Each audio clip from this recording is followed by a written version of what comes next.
It is your Tuesday daily delivery. I'm Michael Rand. Happy to have everybody back for another day. Big show coming up. Was over at Gopher women's basketball media access on Monday. They introduced new head coach Dawn Plitzuweit to the assembled media, to fans, up in their nice newish practice facility in the athletes' village, and was really struck by a lot of different things. Had a chance to talk to a lot of different people. So I'm going to play a lot of clips from Dawn Plitzuweit herself from that introductory news conference.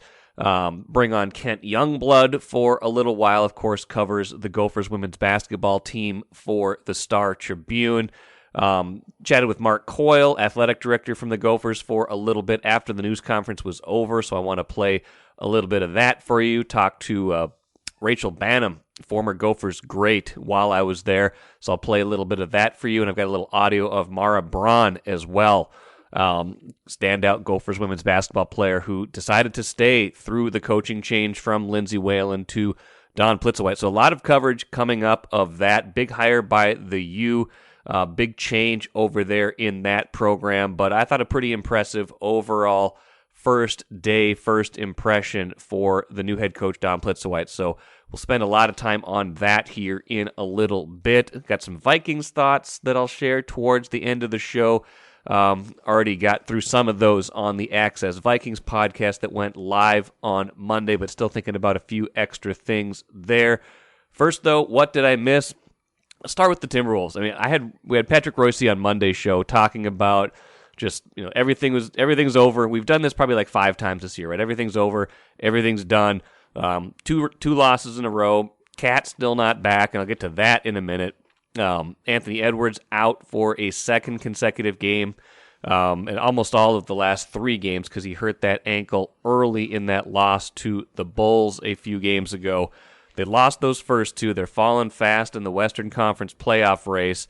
And now they're playing the red-hot Knicks in New York. You're thinking, okay, here comes the big slide. They're going to lose a whole bunch of games at the end of the year, and that's going to be curtains for their playoff hopes. Well, Taurean Prince had another thought about that. Makes all of his three-point attempts, all 8 three-point attempts, scores 35 points for the Wolves in a 140-134 win over the Knicks. Again, not something that's going to solve all of their problems, but my goodness, they get the win in New York, and all of a sudden you look at the playoff standings, and they're unbelievable, by the way. Those playoff standings are unreal. In the Western Conference, the 4 through 12 seeds separated by just 4 games, and the 6 through 12 seeds separated by just 2 games. The Wolves kind of in that muddled middle pack, technically 8th right now, but only by fractions of a percentage point over the Thunder and the Jazz. So they need to keep winning. If they would have lost that game, they would have tumbled all the way down into like 11th or 12th in the conference. So instead of that, they are still sitting technically 8th, just a half game behind the Mavericks, just a game behind the Warriors. The Clippers starting to put a tiny bit of distance between themselves and some other teams. They're 2.5 up on the Wolves now, but still, very much within striking distance of that 6th seed, which gets you into the playoffs, automatically helps you, helps you skip the line, don't have to go into the play-in, but also, perilously close, just right there, same loss column as the number 12 and number 11 seed Pelicans and Lakers. So can't afford any slip-up. So in this game, without their 2 best scorers coming into the year, no doubt about it, Karl-Anthony Towns and Anthony Edwards, they managed to put up 140 points, withstand 57 points from Julius Randle in this game. 57 points from Julius Randle for the Knicks, so just a huge win. Chris Finch, Wolves head coach, talked about the win with reporters after the game. Super proud of the guys. It's been a hard week in a lot of different ways. A lot of adversity. I thought we came out, set the tone, really played well, survived, the Randall, unbelievable hot hand, survived getting down, just kept making all the right plays, small plays, right passes, got great contributions from everybody up and down the roster who went in the game. So, and then obviously we played well and smart down the stretch and made enough really good plays. Kyle Anderson, the huge rebound. So there's been several, but this we needed this one right now today. Like, this is huge for us. Absolutely. No matter what's happening around the league, we keep preaching like all that's whether results go for you or against you. The only thing that matters is you continue to help yourself, and we needed to do that tonight. The guys been a pretty resilient group all year. So it's just an absolutely critical and unexpected win for the Wolves. Would not have expected them to put up 140 without those players. Would not have expected them to beat the Knicks, who have been one of the hottest teams in the NBA, led, of course, by former Wolves coach Tom Thibodeau. So staying around, staying in that race, and they need to. Again, 9 games left in this regular season, a whole bunch of huge ones coming up. They've got a home game against the Hawks pretty soon, so that's their next game coming up here in just a couple days. That next one is tomorrow night. Then they've got a little bit of a gap. They don't play again until Sunday in Golden State. So they got Golden State, Sacramento, the Lakers, the Blazers, the Pelicans, especially those games against the Pelicans, Lakers, and Warriors. Those are going to be the games against the teams right around them in the standings that are probably going to determine their fate. Are they going to make the playoffs? Are they going to make the play-in, or are they going to be completely left out? A lot of questions to answer, but they will get resolved head-to-head in a lot of cases in those final 9 games. Now, will they have Karl-Anthony Towns for any of that time? Chris Hine asking Chris Finch about that before the game, said on Towns' potential return, quote, feels really, really close. That's all I can tell you. He's looking good. So that is maybe a little bit more progress than we've expected. Now, Karl-Anthony Towns did talk to The Athletic recently. I think that article came out on Monday. A little bit of an interesting contradiction that I found in that. Towns talking about why it's taken so long to get back, the frustrations. Towns saying he had a, quote, major setback in his recovery in late January. Now, there's been a picture of him watching the Super Bowl. I'm sorry, not the Super Bowl, the playoffs, watching his Eagles in the playoffs, and he had a walking boot on his right foot in that picture that he posted of him watching the game. So that was January 29th. He said he had a major setback, and that's why he had that boot on, and that's what cost him some time here, almost 2 months between then and now. But on January 30th, Wolves coach Chris Finch was asked about that picture. This is a Dane Moore tweet saying, Chris Finch said there have been no setbacks at all part of the process, when he was asked about Towns' calf injury. So I don't know quite what to make of that piece of it, whether that was really a setback, whether that was just part of the process, whether it was a long healing process, things like that. Probably the most important thing right now is Finch saying that Towns looks really good, that he's really, really close to coming back. That's the strongest indication that we've had at all that this is getting to a point where he might actually get back on the court. And they can obviously use him, especially if he is going to be anywhere near what he has been in the past. And we'll have to see about that. But anything he can give them down the stretch, and obviously anything he can give them in the postseason, would be a huge boost to their fortunes. Take a playcation to Mystic Lake. With 24/7 gaming, the good times never have to end. And you can satisfy your cravings at our restaurants and bars. Or relax in one of our luxurious hotel rooms. Those that play together, stay together. And don't forget to join Club M so you can spark new memories and bask in the rewards along the way. Follow the lights to Mystic Lake, where every day is play day. Like I said at the jump, we're going to spend a lot of time now talking about Gophers women's basketball. They introduced new head coach Dawn Plitzuweit on Monday. She was there with a lot of family. A lot of players for the Gophers were there, and I thought it was interesting. I was seated kind of directly across from several of their top players, including a lot of their top freshmen from this past year. Mallory Heyer, Mara Braun, Maya Battle. They were sitting right there, and I was kind of watching their expressions as things were going on in the news conference, watching them kind of nodding their heads, smiling sometimes, just kind of like watching them engage with what Dawn Plitzuweit was saying. And of course, they've met with her already. They've met with her, I believe, for the first time Saturday. Mara Braun said they had dinner on Saturday night. All of their parents were able to be there to meet her as well. So that was a good kind of introduction. And I think their first practice is going to be today. No rest at all for them. So, Interesting kind of times for them, for everybody involved. A lot of stress on the players. I think Mara Braun talked about that, and I'll play that clip in a little bit. But I think that one of the big tones of the day was trying to celebrate those young players. I think that was something Dawn Plitzuweit said a whole bunch. Just talking about the resiliency they've shown, the dedication they've shown to this program, really trying to keep that core of players, recruited, of course, by Lindsay Whalen and her staff, keep them intact, keep them happy, keep them focused on kind of the future of what they can become with the Gophers. And I thought that was pretty interesting and pretty important for the future of the program. But I'm gonna shut up for a little while because I want you to hear a little bit of what Dawn Plitzuweit said. So I'm just gonna cut up a little bit of what she said. Not gonna play her entire introductory news conference, but here are some of the highlights as I saw it. Why Minnesota? Why here? Why now? Timing, couldn't control the timing of it. Certainly not something we planned on in any way. But why Minnesota? And I think that's a great question. I think you look at our academic reputation, our institution, and we have something that's really special. We have an opportunity to play in the Big Ten, the best conference in the country. We have an opportunity here to do something and recruit young ladies in our backyard to build this, that they have an opportunity to stay close to home. Our fans have an opportunity to watch them grow throughout their high school careers and then into their college careers. We have a fan base here that loves women's basketball. There's a lot that's really, really special about that. Look at the Big Ten tournament and the crowds that we had right down the road. So certainly excited about that. And for me personally, it's an opportunity to come home.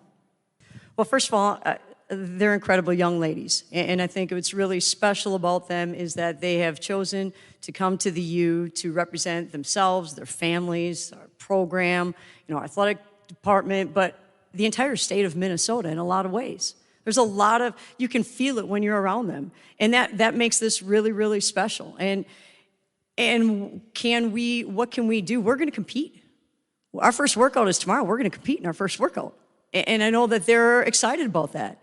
And what does that grow into? Well, that's the future. We don't know that yet. We're a precious present kind of team. We're going to live in the here and now. But I do believe that we have some young ladies who have proven that they can play at a very high level.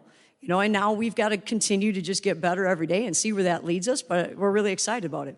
I grew up on a farm in West Bend, Wisconsin, and so I think there's probably a lot of that building block that came from that mentality, and so my sister and I can attest to this. We did all the work for our brother who really didn't do a lot. I hope he's watching too, just for the record. But there are times that you'd come home from school and you want to go hang out with your friends. You want to do all those things, but you have to do the job at hand first. You've got to bale the hay. You've got to put it in the barn. You got to do all those things. And sometimes it wasn't convenient. A lot of times it certainly wasn't, but you had to find a way to get it done. And a lot of times things would break down and you still had to get it in before the rain would come. And so I think a lot of that is just based upon how I've been raised, and that, you have to find a way to do it and get it done. When people ask, what is our style? What is our offense going to look like?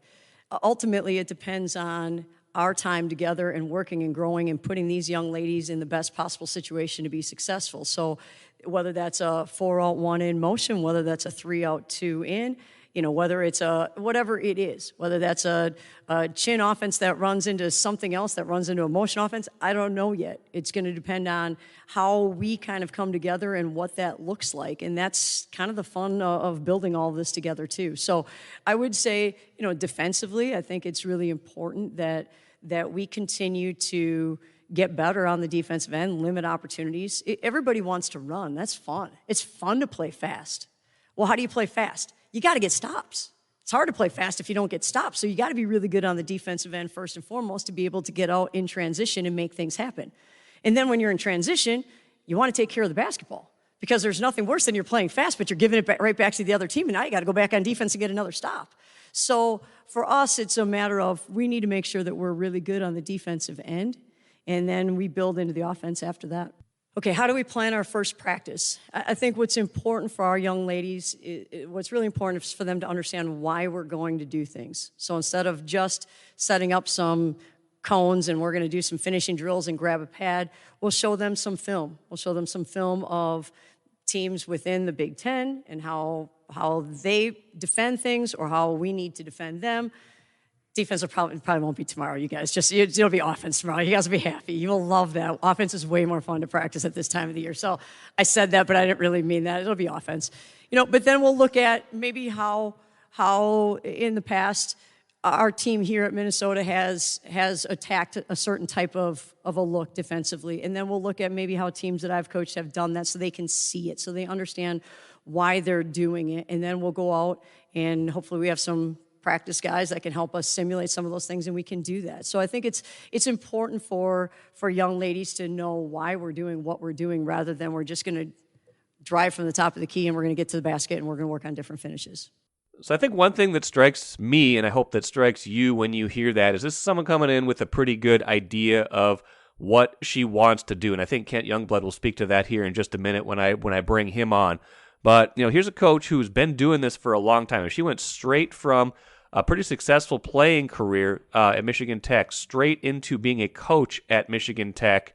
Right after that, basically. She played until 95. She was an assistant coach at Michigan Tech right after that. Moved from there to be an assistant at Green Bay. So 95 to 98 at Michigan Tech, 98 to 2002 at Green Bay. Straight from there to her first head coaching job at Grand Valley State. And from there, goes to become an assistant coach at Michigan in the Big Ten. So she's got those Big Ten ties. She was at Michigan for 5 years, then the head coach at Northern Kentucky, then the head coach at South Dakota, and then just the 1 year at West Virginia. And you heard her maybe address that a little bit yesterday, just kind of if you're nervous about her jumping ship. Basically, it sounded like this was just a better opportunity and a place that she really wanted to be. So I don't think this is someone who is going to keep climbing necessarily, but you never know about that. But I don't think she's going to be here for 1 year. I think she's using this. I think she ultimately wanted to get back to a job like this to coach in the Big Ten. She is 50 years old now, so an opportunity to do that. But she has had a massively successful run as a head coach. Just an unbelievable career record. I believe now 365 and 141. I think, counting that loss in the NCAA tournament with West Virginia this year. So that is, winning, 70% to 72% of her games as a head coach is pretty impressive, including a great run at South Dakota when she was 158 and 35, including 83 and 10 in conference play. And their best year, results-wise, tournament-wise, was 2021-22 when they went to the Sweet 16, but they were 30 and 2 at South Dakota, and cruising towards an NCAA tournament bid, of course, when COVID shut things down before the tournament could start. So that's a pretty good resume for her and a pretty impressive kind of first impression, I thought. Let me bring now, though, in Kent Youngblood for some of his thoughts on it as well. All right, I'm joined now by Kent Youngblood, Star Tribune, Gopher women's basketball beat writer. Did a great job throughout this whole process. Broke the story of the new hire on Friday night, and we obviously that got confirmed on Saturday. Introductory news conference Monday. Kent, what were your impressions overall of the day and the impression that the new coach put on things? Well, I think that she's palpably energetic. She's a very energetic person, and she comes in here with a plan, a tried and true, over a decade's really plan. And we'll find out if it's the right plan. Don't call her old, though. She got on you once already. But she has a plan, and I think that plan includes a lot of hard work. They're starting practice first thing tomorrow, I guess. No rest for anybody, but you could see that what we were seeing today was a veteran coach who is used to and very comfortable in being the spokesman for a program. Yeah, I think that's a good, fair assessment of this. It seems like she's got some charisma, some energy. I thought the toughest questions she probably got asked were, she left a program after 1 year, and that's got to be if she thinks of this as a destination more than just a step on the journey, maybe that's less of a concern. And she's 50, so I don't think she's got maybe a ton of other stops along the way. But how do you think that plays out for her? Well, I think that this is probably someplace she's wanted to be. Not necessarily in this particular place, but in this region. And if you're going to be in this region, you want to be in the Big Ten. This was a job that opened in the Big Ten with a returning group of talent that, while not complete, is significant. It's not an empty cupboard here. Having said that, I would imagine it was not an easy decision to do. You've talked to a lot of the players along the way who said even before this hire got made that they were going to recommit to the state of this program. We heard from Mara Braun here today as well. What do you think, from their perspective, not only staying, but a coach like this with a certain amount of pedigree, that has to help kind of reinforce that decision from their standpoint that, hey, the coach who recruited us isn't here anymore, but what they're bringing in is someone who's pretty well accomplished. Yeah, it's interesting, these are such young kids, and they have such a knack for saying the right thing, right? And doing the right thing, I guess, if you're an old school person who cares about commitment, right? I mean, how often would something like this happen and everybody would scatter into the wind? But it's not all totally altruistic, because as I think it was Nia who said, maybe it was Amaya, they're saying because they've gotten close as a group. And it's not like they were all going to go someplace as a group. I mean, they love the school, they want to change things, but they also love each other, and they didn't want to break up the group. As you think about that group and kind of the talent that they had, especially the freshman class, like what more, aside from just experience, can be brought out of them now as sophomores, juniors, to kind of help them take that next step? Well, the most interesting thing that I heard today in terms of that was how one of the very first things she said is, we're going to take care of the ball. Yes, I heard that too. And she looked at the players, if I'm not mistaken, as she said that. This is going to be, my sense is this will be a very disciplined team, and there will be repercussions for not doing what you're supposed to do. Yeah. Having said that, they're going to have to add some players. They're going to have to get some experience through the transfer portal. I wouldn't be surprised if a recruit or two that was going to West Virginia might end up here. We don't know that. Sure, makes sense. It happens all the time. They had a top 100 hoop girls kid out of Wisconsin who was headed there. We'll see what happens there. But they're going to have to rebuild their roster because they don't have a whole lot. And I guess she said that one of the recruiting class, I think the kid from the Czech Republic, might be having second thoughts about coming here. So they're going to have to make some additions. Yeah, absolutely. But to your point, I mean, turnovers absolutely killed this team a lot last year. It was the story of the season. You would expect that somewhat from a young team, like they're talented, but maybe they get ahead of themselves sometimes. But some of that too, I imagine, is coaching, understanding like what you want to do when you are able to run and play fast. So it seems like she's got a plan for that. Yeah, but it wasn't just in transition that these turnovers came. These turnovers were start to finish, never ending, every situation. I think a lot of it had to do with a roster that had 4 freshmen playing big minutes. But we'll see how much that changes next fall. Yeah, a couple more things, Kent. One of those things is, she got asked about expectations for next year, expectations going forward. I mean, what do you think are kind of the logical, not just short term, but like you would think at some point, like there's a lot of talented players here, there's a lot of talent in this state, like they should be able to get this thing right at a certain point and build it to the point where they can contend to go to the tournament and beyond every year, right? They should. That's clearly the plan. They have a history of coaching bigs. There's a talented big coming in, Sophie, who said that West Virginia was one of her top 5s out of the portal, so they've had contact. This coaching staff has proven it can teach. Look what it did with Hannah Servin, who went from a kid who played 10 minutes as a freshman to an all-conference player. So I think this team will be well schooled. Yeah. Last thing, I don't think you ever judge everything off of a news conference, but I felt like this went pretty well. I feel like she, as a first impression, I came away with a pretty good first impression of her. Yeah, there were no revelations. There shouldn't be, though. There probably wouldn't be. Yeah. I mean, but that in itself is kind of like reassuring. Is that here we hired a veteran coach. It's a veteran coach who has a plan, and we're going to run the plan. To paraphrase Denny Green, we're going to plan our work and work our plan. Hopefully, there's no Calcutta Clippers that come through here too. Well, Ken, I appreciate it. You've done a great job covering the story from start to finish. Hopefully, you can get some rest now and not have to cover much for a while, at least till WNBA season. But appreciate it. Yeah, thanks a lot. And here's the thing. I don't think you can underestimate the role of experience at any point in a head coaching trajectory. But I don't think maybe 10, 15, 20 years ago it was as important. Even 5 years ago, maybe even 3 years ago, it wasn't quite as important as it is now to kind of have a game plan for how this all works, because relationships have been so much more important. Winning now has become so much more important, with players able to enter the transfer portal, with players able to get, with players being so much more empowered, which is a really good thing for the players, which is a really good thing overall.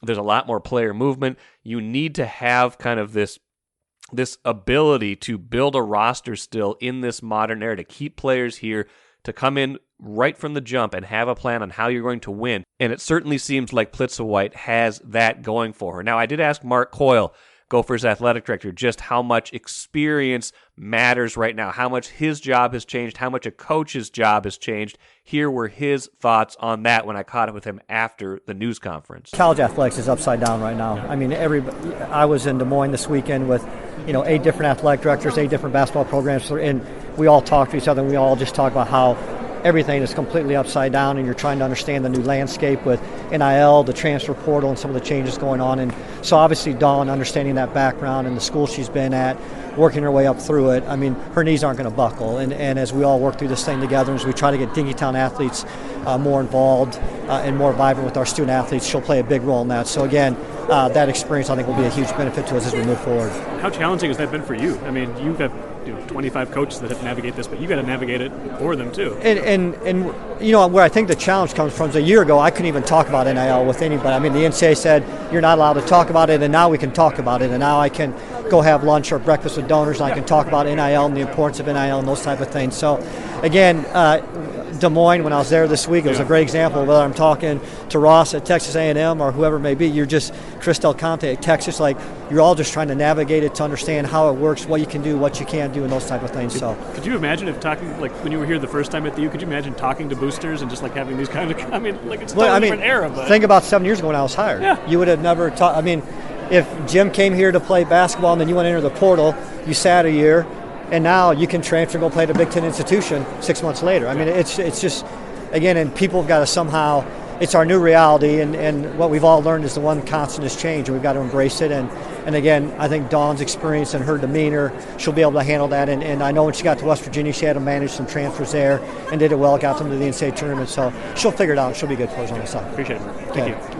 And again, a lot of those things are things that were thrown at Lindsay Whalen right in the middle of being a first-time coach who had never even been an assistant coach anywhere, came straight from, her all-time great playing career with the Gophers, all-time great playing career, after that with the Lynx, with USA Basketball, just an all-time legend as a player, but didn't have those coaching kind of chops to fall back on, and got thrown COVID, got thrown all this stuff with name, image, likeness, got thrown all the stuff with the transfer portal. A lot of things thrown at Lindsay Whalen beyond her control that, a lot of things that Coyle was talking about just now that maybe didn't let her grow into the job the way that she might have wanted to, didn't let her have the same level of success that she would have wanted to have. And so now here we are, kind of rule of opposites, a coach with a lot of experience, a coach who's been doing this at a high level as a head coach for, over 15 years, a coach who's been doing it, for, as an assistant for a long time as well. So someone who's got a lot of experience, who knows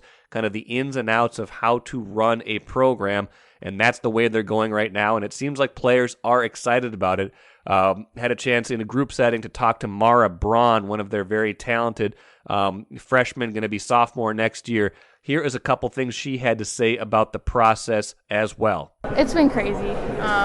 Just that uneasiness and not knowing what's going to happen next. But, we're super confident. We're getting really good reassurance by everyone. We knew that Mark was going to get a good hire, so we're super excited now. What were some characteristics that you were hoping to get when they made this hire? Yeah, I think a coach with good experience, a coach that's ready to get to work, competitive, kind of matches, what we bring. We're just excited that she does, assemble that. Anything stand out from things that she said today in particular? I think everything that, we heard today, we kind of heard from her yesterday. So it was a lot of the same things. And, you can just tell she's just so excited to get to work. And, we were too. We wrote up on her board before she came in, ready to get to work. So we kind of have that same thing going on. And, we're excited for practice tomorrow. Seems like she's got a little bit of a sense of humor. Is that important for a coach to have? Yeah. We're full of personality on this team. And so we're really excited that she's going to be able to bring that too. And finally, last but not least, certainly another legend in the Gopher program was there on Monday as well. Rachel Banham, all-time program leading scorer, unbelievable career she had with the Gophers, not just for the Gophers, in the whole Big Ten, and one of the leading scorers in NCAA program history. Now she's one of the all-time greats. She was there on Monday, so I had a chance to just chat with her a little bit about what's it going to take to get this program to the level everybody within that program wants it to be. And so here is a little bit of my conversation with Rachel Banham as well. History with this obviously goes way back, but like how does this program get to the point where it's where it wants to be? Like obviously it didn't happen with Lindsay, unfortunately, but now you got this coach in who's got this kind of track record, energy, things like that. Like how do you get this program to the point where it wants to be? I mean, realistically, we need to win. We need to get back to the NCAA tournament. I think that's kind of, I wouldn't say it's the ceiling, but like that's what the goal is. You obviously want to be a really competitive team. You want to finish top of the Big Ten, win Big Ten championships. So obviously that's going to be in the future, and we got to kind of take it day by day with that. But I think that's where we need to get back to. I mean, they kind of talked about getting back to Lindsay Whalen era, where you're making Final Four runs. So that's ultimately the goal. Easier said than done, of course, but when you have a young group like this that's so talented, you can do stuff like that. How tough do you think this transition was for them? Like, especially the freshman class that came in and was like so heralded, and like having to make a decision right away. Like, am I going to stay? Oh my gosh. Do I? The coach that recruited me is leaving. Like, it was so hard. I mean, I got to see it kind of firsthand, and everyone's reactions. It was really, really hard because everyone loves Lindsay. You fall in love with like the program, your teammates, your coaches. So it's really hard. The transition is hard, and they're so young. Like, this is probably one of the hardest things they've gone through as young adults. So, but they've handled it in stride, and they were so open to meeting Dawn and getting to know her, and they really enjoyed their meeting with her. So I'm really proud of them for handling the adversity, and it's still going to be hard, but I know that Lindsay's always going to be in their life and the staff that was with her. So, but I'm proud of them. What's your impression of this new coach so far? It seems like she made a pretty good impression. I didn't know she had a sense of humor, so that was kind of fun to see. I'm all about sense of humor. So when she was cracking jokes, I was like, all right, I like her already. I think she has really good energy.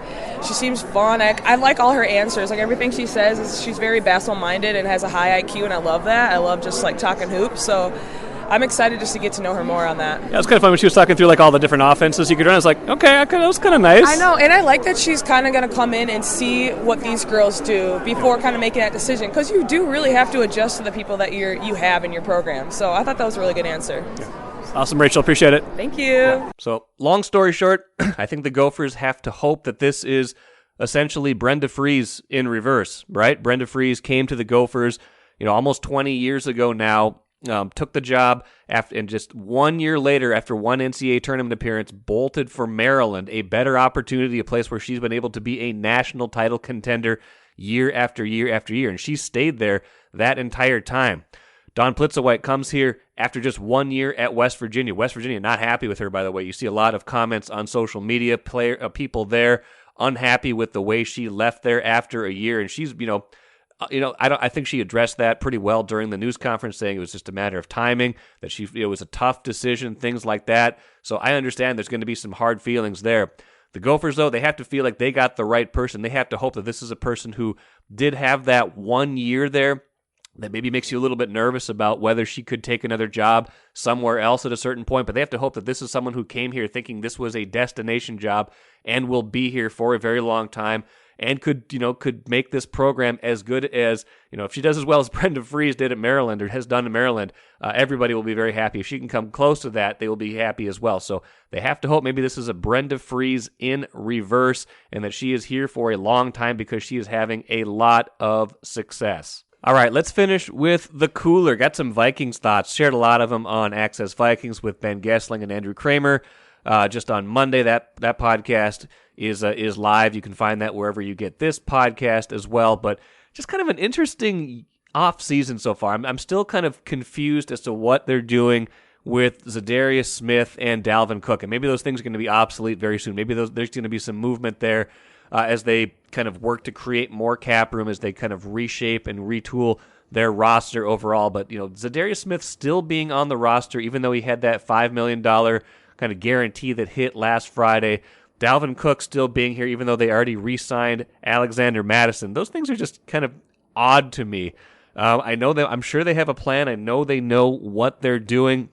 I'm sure there's a long-term vision. I'm sure something is going to shake loose, but I'm surprised both of those guys are here right now, especially given that they've signed Marcus Davenport, a guy who looks like he's basically a ready-made replacement potentially for Zadarius Smith. So that part of it is interesting to me. The other piece that's interesting to me is that they seem to be taking a lot of kind of high-ceiling, low-floor moves. Davenport, a huge example of that, a guy who, if he can stay healthy, is a great athlete, a guy who was a number one overall pick, or not number one overall pick, first-round pick that got traded up for, I think it was 14th overall in 2018. But they let him play out his fifth-year option, a guy who the Saints didn't feel like was in their long-term plans.